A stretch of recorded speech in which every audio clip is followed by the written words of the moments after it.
પાકિસ્તાન પાણી મુદ્દે એટલું બધું બોખલાઈ ગયું છે કે હડપ્પા અને મોહેંજો-દડો હવે ભારત પાકિસ્તાનના પાણીના યુદ્ધનું નવું હથિયાર બની ગયું છે.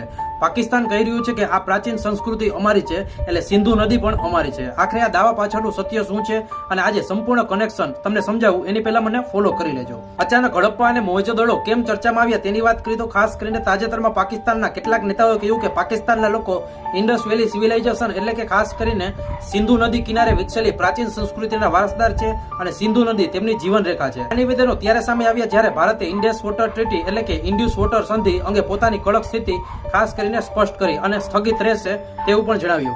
હડપ્પા અને મોહેંજો-દડો આજે પાકિસ્તાનની અંદર આવેલા પુરાતત્વ સ્થળ છે, પણ આ સંસ્કૃતિ લગભગ 4500 વર્ષ જૂની છે, જ્યારે ભારત કે પાકિસ્તાન જેવા દેશો અસ્તિત્વમાં જ નહોતા. તો પછી ભારતનું શું? ઘણા લોકોને લાગે છે કે આખી હડપ્પા સંસ્કૃતિ માત્ર પાકિસ્તાનમાં હતી, પણ હકીકત અલગ છે. પુરાતત્વવિદોના જણાવ્યા મુજબ ખાસ કરીને હડપ્પા સંસ્કૃતિ હજારો સ્થળોમાંથી વધુ સ્થળો આજના ભારતમાં પણ મળ્યા છે. ખાસ કરીને ગુજરાત, હરિયાણા, રાજસ્થાન અને પંજાબમાં, જેમ કે ધોળાવીરા, લોથલ, રાખીગઢી વિશ્વ પ્રસિદ્ધ સ્થળો છે.